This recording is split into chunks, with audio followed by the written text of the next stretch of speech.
All right, welcome back, everybody, to the Canadian Spartan Ambassador podcast. Normally, we would have a guest on with us tonight, but actually, fun little plot twist here. I'm going to be interviewing Jill about all things Tough Mudder because last weekend was the Tough Mudder 12-hour event, which not I'm going to toot her horn for her.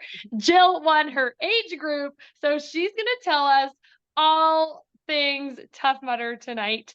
So first of all, Jill, now that you're here as a guest, not a host, let's just take it back on your journey a little bit about when did you first get introduced to Spartan, and let's start there. Tell us a little bit about yourself tonight. Okay, so that's actually a good question because Spartan, I started a little later, but I actually was introduced to OCR in the beginning through Tough Mudder. So there was Tough Mudder in 2012, right down the street from me at a ski hill, Mount St. Louis, which I train on still to this day.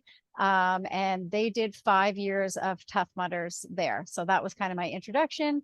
Never did Spartans. I'm not sure why. Because I didn't like it's competitive and I probably would have loved them back then, but I was doing other things, different road races and things. And so didn't get to Spartan until 2019. So, and then as soon as so there was a bit of a gap, but I still was doing all sorts of other OCRs. I just, for some reason, I just didn't know as much about Spartan. So maybe that's part of the reason why I like talking about Spartan, because now that I know all about it, I want to bring everybody on board. But yeah, 2012. So when you first jumped in, which is actually interesting because not a lot of guests we've had on here started with Tough Mudder. So this is kind of like the perfect conversation. But I do know you and I do know you're a competitive person. So when you first jumped in, did you jump in just for the experience or did you jump in like were you in it to win it? Well, they didn't have an in it to win it. So, and I'd never seen any obstacles like that before. It was very, very new in Ontario to be doing obstacle racing. So, because it was super new and stuff was really, really crazy, I just thought this is awesome. I hadn't done like endurance things before. And I feel like it was 16 kilometers the first time we did it. And that was like a huge amount of kilometers for me way back then. Times have changed. And it took 4 or 5 hours and you kind of did it with a group of friends. And most of the obstacles back then and some now, you needed other people to help you up and over them. So I kind of was in it for that. And then I would do little road races and stuff for my competitiveness. Interesting. Well, since then, Jill has gone on to become a very competitive age group racer in all things Spartan and Tough Mudder and DECA, and she is an absolute force out there on any of those courses. So super excited to have you here talking with us, like I said, with a reverse role. So having done Tough Mudder back then, since then, for those of you who don't know, at that point in time, Tough Mudder would not have been part of the Spartan brand that many years ago. It wasn't until recently where Spartan brought Tough Mudder in under the Spartan umbrella and now owns Tough Mudder. So tell us a little bit about maybe the changes that have happened in regards to any obstacles between then and now, or was there any? Is it still the same? So when I first started, things have changed quite a lot, but they still were very similar. A lot of things were very random, like the electric shock things, or now they've got Crybaby, where it's like some sort of eye irritant. I think it's like maybe mint or eucalyptus that's being blown in a tunnel for you. So there's a lot of, they always had stuff like that. But now every race they have very similar things. I do remember them building, because I would run the hill for the months leading up to it, and we would watch them basically build all the obstacles, which was really cool to be able to see as well. But yeah, things have changed, and I think so because I did Tough Mudder for a long time and then it left my area, and I did end up going in 2019 again. to Tough Mudder just before the lockdown. And then during the lockdown, they actually did some amazing stuff. Tough Mudder, I would say I got connected to Tough Mudder out of all the different races that you could do virtually. Tough Mudder did challenges. So basically, every month there was a new challenge, and you had to input your data in, and you were kind of racing for little medals, and there was an online community connected to that. So they really, really brought the community together. And I believe Spartan had just acquired Tough Mudder, but they still run independently, and they still have independent directors. But that kind of solidified me going back to Tough Mudder after this weekend, knowing that they kind of brought us all back together. And there was it was really awesome. We even did, myself, they had Toughest and World's Toughest online, which obviously is not the same thing, but they did the best that they could. They sent out bibs to us. They gave us race numbers. They had a Zoom screen basically open all night long with people chatting in there, and you do a lap, and then you'd have to, so basically I think it was like 8 kilometers, and then you would have to do a challenge, and it might be like, I think one of them was do a plank, but then also make matchsticks say Tough Mudder while you're doing a plank. So yeah, so they had stuff like that, which was super fun in the spirit, and they really kept everyone together. And yes, it wasn't the same, but I think I got back into that community and wanted to go back to Tough Mudder through the online thing. So That's awesome. So this yeah, past weekend was your first in-person Tough Mudder back after COVID and the pandemic. So this one was a long event. Like, this was a hardcore endurance event. It was a 12-hour race, and it was done overnight. So explain the format of this, because it's like an as many laps as possible type format. And that's not really something that is very common in Spartan. So if you could just kind of mhm. elaborate on the format and how that works for the listeners who maybe don't know. Yeah, it was really neat, and it was all brand new to me. So basically it was the 10K lap, the 10K loop. It I off the top of my head, maybe there were 12 to 15 obstacles there, including like the mud mile and some things that like trudging through a river for like half a kilometer. That was super fun. And you'd basically do that as many times as you could within the 12 hours. But what was really kind of cool, and from someone who likes to plan out their race strategy and has a little bit of a plan, what I liked was that every half hour, so basically they started the course at 8 p.m. and none of the obstacles were open. At 8:30, they started opening the obstacles one at a time until 1 a.m. So the faster you ran, the more obstacles you could outrun. So that's not, That's yeah, brilliant. and which I thought was awesome, because that kind of kept my mind going like, okay, just it's 10 o'clock. So if I get past this, maybe that one's not going to be open, because I didn't really know which ones were going to open or not. But I was just like, I see an obstacle. I've got 4 minutes. Maybe I'll be able to pass that one. But yeah, so some of them were not open till 1 a.m.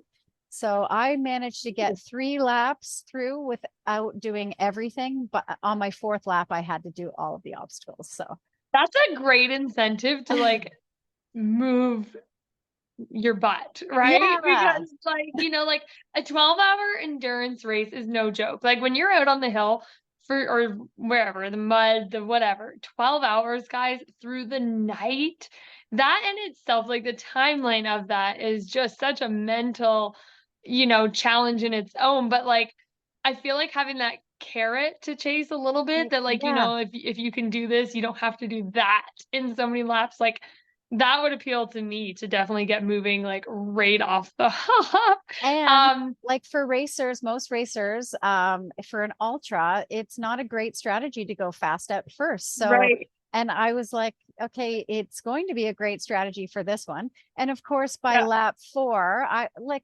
yes, I was a little burnt out, but at that point, it was like, just keep walking, just keep moving, keep running, do what you're doing. You're going to get through it, kind of thing. But from an operations standpoint and like a race movement standpoint, it's actually kind of brilliant in a way, because you've got one 10K course, you've got like hundreds and hundreds of people starting at the exact same time. Like it's not waves, like it was a massive start, which was super cool, by the way, because everyone's got colored lights and stuff. And it just for like so That's long, fun. you could see it was very neat.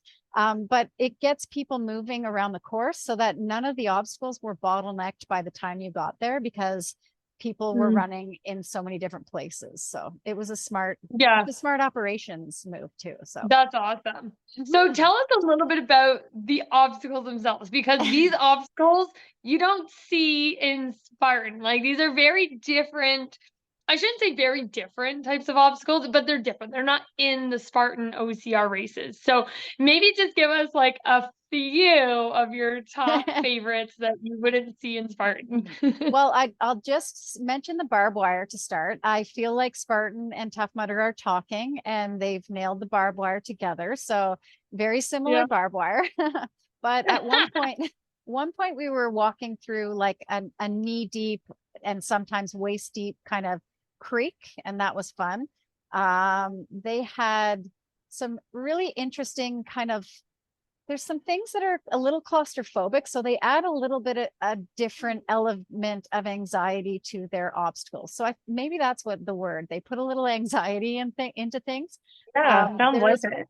and I'm not great at remembering the names, but there is one obstacle where you are basically in the water. You have to go on your back, and there's a chain in front of you, basically like a chain fence that is on top of you, and you have to basically swim backwards underneath this. And then at the end of it, there was a water spraying at you. So you had to hold your breath at being backwards and maybe having an inch or two of water, basically in a tunnel, but a chain link fence tunnel. It was very creepy. Wow. And So, okay, to me, it sounds like you're just soaking wet this entire race, which you, adds another element to the whole thing because it's late, it's dark, it's probably cold, and you're soaking wet going through like swimming and water trenches. So, like, let's talk about the pit area. Like, every time you came in, yeah. obviously there's a pit area where you could like eat, change. What was the strategy behind that? Like, did So a lot of people change or? I what I had heard before, because as you know, I like to read and listen and watch and find out what other people did that was successful, because it helps you be successful. I kept hearing people say, put your wetsuit on, put your warm clothes on before you get cold. So I had that kind of in the back of my mind. And I was trying to monitor through each lap. Okay, do I need to put it on yet? Do I need to put it on yet? By lap 3, because I was slowing down a little bit, I knew I needed to put it on for the next lap. So the pit area is pretty close to where you're going when you're racing. My daughter Lily was an awesome pit crew. She was standing there with food and just different drinks each time to switch my pack. But yeah, she was amazing, and stayed up all night and told me where I was on the scoreboard and stuff. And she was good. Shout out to Okay, Lily. that's like extra special though that you guys get to Yeah. do these things together. Like that's cool. Yeah, that was fun. But yeah, so I put that on at the 4th lap, and it was really game changing to put that on. It was so warm, so Yeah. nice. So definitely like an overnight race in this particular environment. Like Jill highly recommends it. And I do know one thing about Jill, and she is like famous for literally like looking into every strategy possible and Yeah. figure out the best route to success. And I have to say, like, it usually goes pretty well as planned for you. So I'm not shocked that you had it all planned out. And Yeah. yeah, so let's talk about like leading up to this. I mean, you're a great endurance athlete. She's done an ultrafecta like earlier this year. Like, you're seasoned when it comes to these long ass races. So what did Yes. you do to train to lead up for a 12-hour event? Um, I do know, I mean, the ultra was about 12 hours too, yeah, probably. it So, actually took I mean, 13. My ultra was yeah. 13 at Tremblant. Oh, So so this was a walk in the park for you. I just do a lot of like consistent training throughout the year, adding long runs when I can. There's a lot right now, we're kind of in season. So trying to get the long runs in during in between like deloading weeks after races and stuff like that. So, but I knew I would be fine. And I knew after once you've done a couple of them, you just know that you can do it as long as you're mostly trained. And so I think what I was mostly worried about and stressed about was clothing and what I'd be wearing. So if I should have taken pictures of my packs, but I literally had 3 changes of clothing for if it was 30 degrees. I had 3 changes of clothing for if it was 10 degrees and 3 if it was in the minus temperatures. And that includes everything, including socks, including bra and underwear and so I went a little overboard. But I also had about you. The thing was though, is that I only used my first outfit, and then my wetsuit basically was the next part with like shorts and bra on underneath the wetsuit. So the wetsuit is brilliant, actually. Like, given the environment from what you're telling me, I mean, that's so smart. Like, who did you steal that idea from? Let's give him a shout out. You know what? I watched World's Toughest Mudder, and anybody should watch all the coverage from that, because it's really awesome. There will be some really amazing athletes there. I know Chris Roglowski last year, and I pretty much followed the saga of that. She was on par to do 100 miles in that race. And she was the first female to ever do 100 miles in World's Toughest Mudder. So I watched what they were doing, and it was way colder there. It was like some of the elite athletes were taken off the course because of how cold it was. But I just basically watch what everybody else is doing. If you're good at it and it's successful, I'll probably steal it from you. Well, I mean, it's just smarter, right? Like, if it's working for them, why wouldn't it work for you? And it's smart. So let's talk a little bit more about like Tough Mudder and the opportunities that are out there. So there is a Tough Mudder event this weekend in Canada, in Ontario specifically. Now, Tough Mudder distances are a little bit different than Spartan in a sense that they have a 5, a 10, and a 15, correct? Yes. And this is actually the last year that they're splitting the distances. When they originally started, they only did like a 15 or 16 kilometer, and they're going back to that after this year. So guys, if you want to race the 5 or the 10, this is your last year in Toronto to do it, and last year everywhere to do it for Tough Mudder. That's awesome. So that is like not too far off from I guess the Spartan, which is a 5, 10, and a 21. So like same idea there. But like Jill said, last year to do it. So outside of those basic distances, they have like these 12-hour and 24-hour and World's Toughest. Can you elaborate on the differences between Tough Mudder, World's Toughest Mudder, and there's Infinity as well? Yeah, Infinity. Yeah. So okay. So give us a little like down. Yeah. So as much as I know, because I'm kind of a newbie to the ultra distances that they have, but right when they first started, it was just regular Tough Mudder, as far as I know, the 15K. And now they have, for people who might be, and not even necessarily competitive, like I'm competitive, but I'm competitive against myself mainly. I want to just see how fast I can do and how much I can do comparatively to other people. I'm not upset if it goes slow or fast. It doesn't really bother me either way, because I'm going to have a good time. But so now they have, for more competitive, or not, you don't have to be competitive, but they have an Infinity. So that's 8 hours, and it's as many laps as you can do. Now, historically, they let you do the 15, the 5, and the 10 to make up the distances, but I'm sure that that'll change. You'll only be able to do the 15, and you're just trying to get as many kilometers as you can in the Infinity. And those run at the same time as regular Tough Mudders, and they're in the day.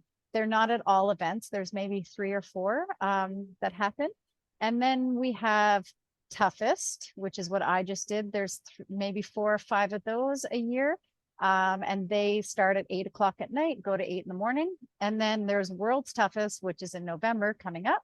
And that starts at noon and goes till the next day at noon. And the 12-hour and the 24 hours are basically closed courses for just those races. So interesting. So they have an 8-hour, a 12-hour, and a 24-hour as Yeah. many laps as possible format. Very, very interesting. Great way to challenge yourself, push yourself, and just literally just see how far can you go because there's no set distance. So that in itself is very interesting for an endurance athlete and probably very intriguing. I mean, I myself am not necessarily an endurance athlete like Jill is, so I love hearing about her stories, and I think she's nuts, but I love her for it. I feel And you would jump in though if somebody told you that it might be fun.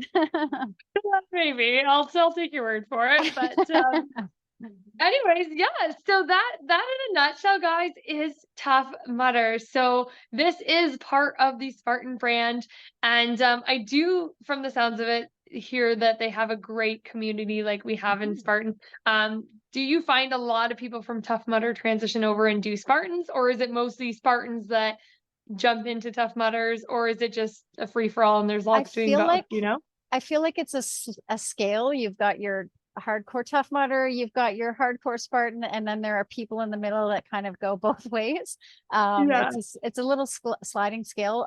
There were some Spartans. I know I was getting teased a little bit wearing my Spartan headband, but it was all in good fun because those craft Spartan headbands are awesome. They And are they great. keep your ears warm too, just an FYI, when it's cold and you're in the water all night long. But Yeah. yes, so the community is really great. One thing that is totally new, when you're an age group racer in Spartan, you're not allowed to have any help on the course at all by anybody. Mhm. And when you are doing the Tough Mudder, even if you are the most elite of elite people, you can have another racer, not your pit crew, but another racer can help you up and over an obstacle. So a lot of the obstacles are just so crazy, crazy difficult. Like 9 out of 10 people are not going to be able to do them. Whereas the Spartan obstacles, I feel like they're a little bit more technical. So if you've got the technicality of being able to swing and climb ropes and do monkey bars and stuff, if you have that technical ability, it'll probably translate to most of the obstacles. Not everyone can do that. I understand that. But in Tough Mudder, there are literal things that I I don't know how much training I would need to do to get over some of these things, but they had people stationed there that were racers. So they had bibs and they stayed there all night, literally lifting people over an obstacle. And so Wow. shout out to those guys and girl. There was a girl doing it at Mudderhorn, which is their giant A-frame with a cargo net. It's insane. It's like apparently the tallest obstacle like ever. It's don't look down, That's cool. basically. Yeah. So there was a female helping. You'd step on one guy's knee and then you'd step on her shoulder and she'd basically go from squat to standing up and help you. And it was like, so that was kind Wow. of cool. Yeah. And that the fact that they literally stayed up all night long to do squats and lift people over obstacles. I thought that was pretty cool. So That's commitment right there. Shout out yeah. to those two people because I feel like they deserve a round of applause just for Yeah. 12 hours of lifting people up and over objects. So And that's awesome. it wasn't just them either. There were a couple other the other ones. There is Everest, which is basically a half pipe with plexiglass, so it's very, very slippery, and you're trying to run up as far as you can and catch, but it's not like a regular one of those where there's a lip that you can put your fingers on or your hands on to catch. They've rounded it out so that basically you need people to help you. Yeah, because that's how they roll. So there were 2 or 3 guys all night long lifting people up and over that. And so that was really Wow. cool. And they had That's bibs. So awesome. they weren't staff, they weren't volunteers, they were actual racers. And it's by the sounds of it, they start their lap, they do one lap, and they do that all night long, and then they finish with at the end of the race. So Good for pretty them. cool. That's awesome. Yeah. Do you know like who did the most laps this past weekend? Do you know what the There were a couple 90 kilometers. I believe that was the highest. And the highest female was 70 kilometers. And then there were a handful of people that did 60 kilometers. I did 60 kilometers. There were for females, because I tend to follow the females a little bit closer. And then there were a few 50s and then lots of 40s and 30s and 20s. So basically with this event, it's really cool. You can do, as long as you do 2 laps and you don't hand in your chip until 7 a.m. in the morning, you're considered a finisher. So that was pretty cool too. Interesting. That's awesome. So yeah, Yeah. just like, I mean, just like Spartan, there's a place for everybody out there on the course. And I mean, like any Spartan race, you go out and you choose the intensity at which you decide to tackle that course. And you could do it at the elite level and smash 60 plus kilometers, or you could just go out with a goal of 10 or 20 or 50 or like whatever the minimum is, right? Yeah. That's awesome. And you've got 12 hours to do as much as you can. So And sounds like the I pit might was have to give fun. a whirl one of these times. I think Because I'm so. gonna sit here and tell everybody they should probably go check it out because it does just sound like a great complimentary challenge And you know to what would anybody be who's fun? Spartan. It's doing it with your team, like you bringing out your Yeah, gym to do it. Like that you get a pit area. It's basically like camping and racing, and it's super fun. So that's fun. All right, yeah. you've sold me. Next year, you heard it here. Amber will be in Pittsburgh, doing the Tough Mudder 12-hour. Yeah, Also, we've just nominated everyone from Pure Impact Athletics to also be there too. So hope you're all listening. All right, you guys. Well, you know what? That was a nice, different topic of conversation, and I do think you're going to hear more about Tough Mudder on here moving forward because it is a very interesting, I guess, sport of Spartan. Like it's a different avenue. So very, very interesting. Definitely appealing to you as an ultra racer. If you're out there listening, sounds like you should give it a go. 8, 12, 24 hours. Take your pick. Go conquer it. And let's just talk about, we've got a lot happening in Canada over the next few weeks. So like always, we're going to have some awesome content coming up for you guys. There's a lot happening this weekend alone, though. We talked yeah, about there is Tough Mudder happening this weekend. Toronto, Tough Mudder Toronto. There is Killington Yes, happening this weekend, North which is American also Age Group Championships. yeah. Yep. And then on the DECA front, there's the final weekend for DECA Fit in Orlando, which is the last weekend to get your qualifying score for DECA World Championships. Those are like just 3 of the big things happening this weekend, you guys. So definitely stay connected to social media. You're going to want to know what's happening in all these avenues because I do know there's going to be some big names at all of them. And it's going to be a very exciting weekend. So I'm sure we're going to have some awesome content coming for you guys next week. So stay tuned. And like always, make sure you reach out to us. Let us know if you're enjoying this content. Let us know what you want to hear more of or what you've liked or who you want to bring back again. You know, we've had some awesome guests. So don't be shy, guys. Hit us up, like, save, subscribe, and we will see you all soon.